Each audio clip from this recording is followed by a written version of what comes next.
Okay, gosh. Yeah, this is intimidating, man. Yeah, sure. It's really weird, man. You can't see much from the front seat. You can see less from this seat. It seems counterintuitive, but I worked hard to earn the right to fly this airplane from the back seat. You ready?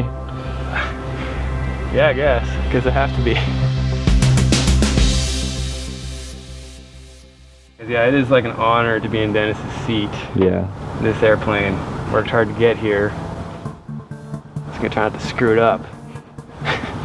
If you haven't been following this story, there's a fair bit of history to get to this point. I did my tailwheel endorsement in the Super Cub and have had several lessons in the Stearman, and we captured all of it. This episode is the culmination of those previous lessons where we covered the basics of tailwheel flying fundamentals. Dennis is making sure the mags are off before a standard pre-start ritual. The prop needs to be turned through to clear the cylinders. The rule of thumb is 1 complete rotation for each of the 9 cylinders, and with this big engine, that definitely gets your blood pumping. To warm up for this flight, I had my final front seat lesson the day before. This is going to be a normal wheel landing lesson, just like in the Super Cub. Alright, like on this, don't screw it up. Don't screw it up. Alright, no. That was better. She's just a big pussy cat. Big pussy cat, yeah. We fine-tuned my pavement wheel landings, but you can't solo this airplane from the front seat. And after yesterday's flight, Dennis felt I was ready to graduate to the back seat, the pilot seat. You're going to find it a little bit colder in the back. It's a lot windier back here. A lot more kind of buffeting. The wind is really going to do this to you. In the front, like I said, you can almost literally smoke a cigar. Well, I don't take it lightly. This is Dennis's seat. That's Dennis's name. Do not take this lightly. This is a big privilege. This is a huge step in my process to learn to fly Warbirds, and ultimately, to fly a Spitfire like my grandfather did. The front cockpit of the Stearman is bare bones. Unlike the back, it doesn't have any electrical switches or radio controls, and you also can't start the engine from the front seat. Okay, so the other difference is that you have a tachometer. Yes. You have the master switch, which I forgot to shut off. Mags are the same. Throttle mixture obviously is the same. It's also worth noting that neither cockpit has access to the engine primer. That's up at the left side of the nose. And what you're going to do is you're going to go mixture rich. You're just going to crack the throttle a little bit. You're going to turn the master switch on. Yep. And you're going to push this big rubber button. This one back in the corner here? Yep. Yeah. And you're going to watch 2 blades go by. Uh-huh. And while you're doing that, your left hand is going to flick the mags on. Okay. Okay? So you let 2 blades go by. That lets the motor build up a bit of inertia. Then it should just start. So one more time. It's going to be rich, crack, on. Yeah. Crank 2 blades, both. Let go when it fires. Yep. And then obviously later there's the Avionics master we get on as well. Getting to fly the Stearman 2 days in a row in November was really rare, so we availed ourselves of these great conditions, but I couldn't get my usual crew out on such short notice. But luckily my friend JP is here from New Zealand to train at Spectrum Airways. Is that tighter now? More on his story later. But it was awesome to have him there to grab some B-roll for me. Anyway, whatever. If it doesn't work, I got 5 more. Yeah. JP's an adventurous YouTuber and he gets all over the world. You ready there, Bucky? I'm ready. All right. God help me. So mags are off. Okay, that's primer, please. Jason is a former student of Dennis's and he was here to help prime the engine. Dennis likes to give her 3 shots before each flight. Is it locked? It is locked. Okay, here we go. Clear prop. Rich. Cracked. Master's on. 2 blades, and then both.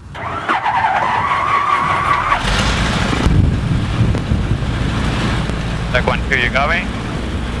I do. Alright. Alright, so now we're going to lead the mixture a little bit. Did you just do it? Yeah. Okay.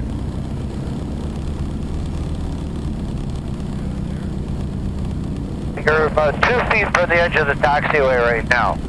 Okay. So look at something on the wing. And then keep it there, yeah. And then keep it there. And should be idling about 800 or so. Okay, I'll bring it back a bit because I was at 1,000. There's 800. Yeah, once you get rolling, 800 will take you out to the runway all day long. And this red button in the middle of the stick, is that the push to talk? Yep.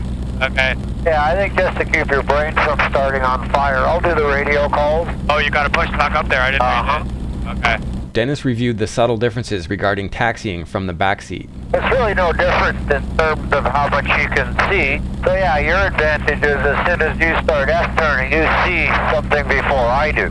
And of course, this is what the newbie passenger does. You S-turn to the right, Yeah. and then the passenger does this just as you're trying to see by him.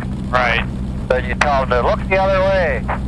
But the other nice thing is you get a much stronger sense of the yawing when you're in the back. Yeah, I'm already noticing that, yeah. Yeah, I'm pretty much sitting on the pivot point. Right. You're at a point where you're actually going side to side. So in flight, you'll notice a lot more yawing as well. Ground traffic, Stearman Fox uniform, lining up 1-4. Let's give me a right turnout. Yep. Here we go. Ground traffic, Stearman Fox uniform, on the roll, 1-4. I was trying to be gentle with that poor girl. Yeah, it's just cold, that's all you can do. We flew her on an even colder day in a previous episode, and Dennis talks through the nuances of operating a radial engine in cold ambient temperatures. So I want to go for 70 because I'm looking at miles per hour, right? Yeah. So you're looking for 70, now you can bring the power back. Alright, and I want to keep the RPM out of the yellow, so it's basically at 1800. Yep. The joy of flying an open cockpit is literally feeling and touching the sky. Wow, it's like an inversion or something. I just felt it get warmer. Yeah, you can see it. Look at the layer. Where I got That's cool. Yeah, look at the haze and everything over the Hamilton Harbor. Yeah. Yeah, it's nice how warm it is up here. Yeah, it's cool. It's really weird. Significantly warmer than on the ground. So you notice quite a bit more buffeting back there. Oh, yeah. Yeah. Just doing some turns so I can see. Yep.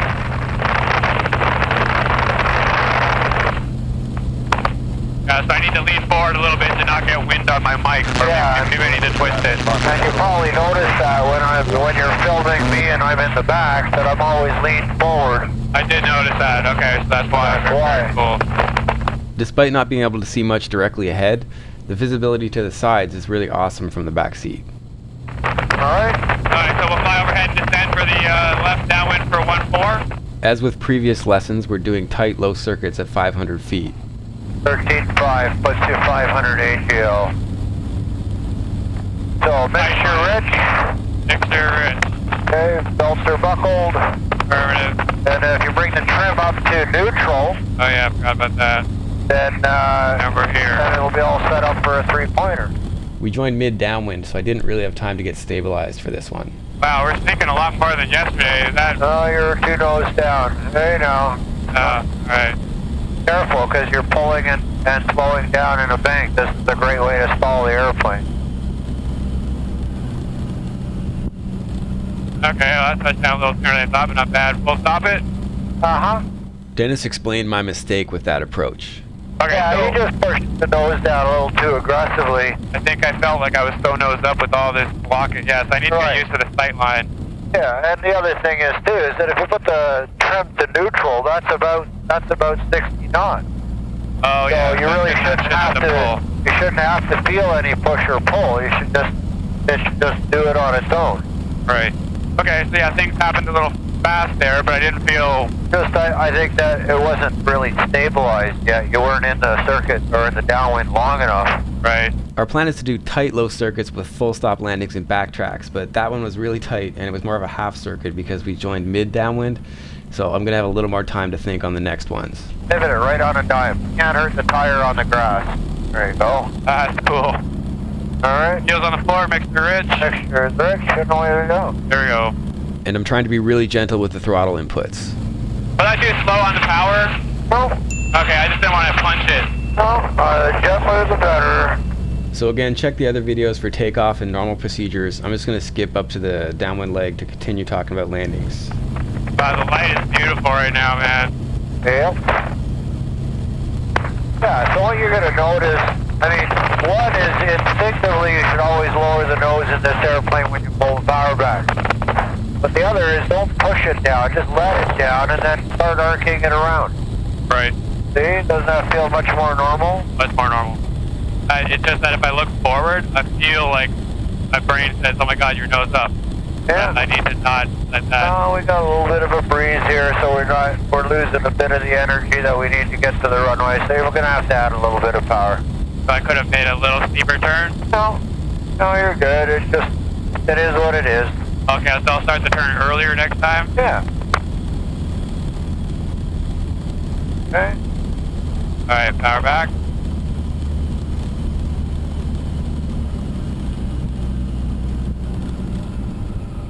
Oh, we were way higher than I thought. Uh-huh. And It was alright. I wasn't sure whether you wanted to do a wheel landing or a three-pointer. It was a plunker. It was a plunker. We continued to debrief that landing during the downwind leg. It was a plunker. I wanted to do a three-pointer, but I felt like, where's the ground? Where's the ground? Oh, the ground is 10 feet lower than I thought. Yeah. Okay, well, what I didn't want to do was smash it into the ground early, but I guess it's almost just as bad. Okay, so I'll start the turn a little bit earlier this time. Yeah, or almost a simultaneous back nose down turn. There we go. I guess that might have been early, but anyway. That's fine. It's a long trip. Yeah.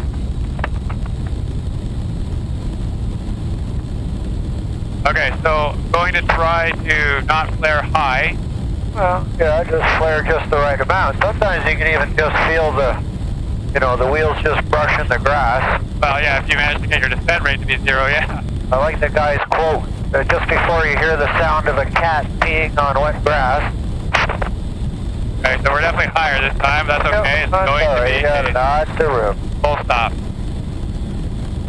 Staring straight ahead. Find the ground. Find the Hold it ground. off. Hold it off. Hold it off. Hold it off. There we There's go. a wheel landing. Oh, Now really? your tail's on the ground. Oh, okay. I thought I Yeah. had it. Bit early. You also got a hung up strut. Oh, There it goes. Very cool. Okay. Yeah, so when you were saying hold it off, I was just adding pressure. I didn't want to do something goofy Yeah, like pull. exactly. No, it's just adding back pressure. Yeah. You were set up nicely for a wheel landing, and that's why some of the old Stearman pilots would always tell me, just pick it up as I go along. Yeah. You know, if they touch the wheel smoothly, then they'll push forward on the stick a little bit. If they hold it off a little too long and at 3 points, then hey. Yeah, so when you were saying I was set up for a wheel landing, that's interesting because my perspective was that I was quite nose up. I wouldn't have thought I could be more nose up, but I need to memorize this right now. This picture is where you're going to be when you're touching down. No. Yeah, you seem impossibly high above me. So Well, remember too that when the airplane's in the air, those struts come out another 8 inches, right? Oh, yeah. Flying with Dennis is awesome. He always has tons of wisdom to impart, but he also knows when not to say anything. And during this last one, it was really cool. Things were working out, and we just enjoyed the sound of the airplane gliding in.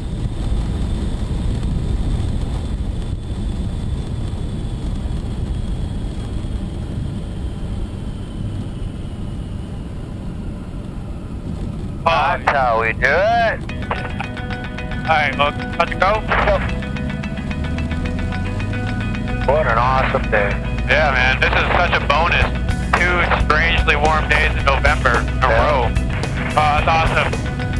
I don't think I can possibly do better than that, so I'm going to End it on a high note. And with every Stearman lesson, the last landing is always a pavement landing back home.